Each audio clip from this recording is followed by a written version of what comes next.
Hey, hey, the Steelers started training camp this year. Who do you think they're going to start? Kenny or Mitch?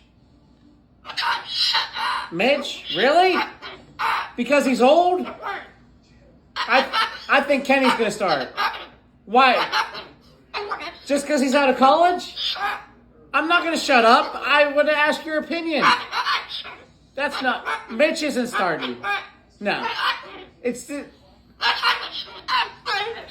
Why would Mitch start? Because he's more experienced? Kenny's going to start. I think Kenny should start. No.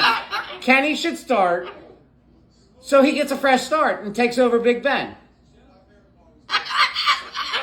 Oh, you don't like Big Ben? Okay. Why didn't you like Big Ben? Oh, yeah.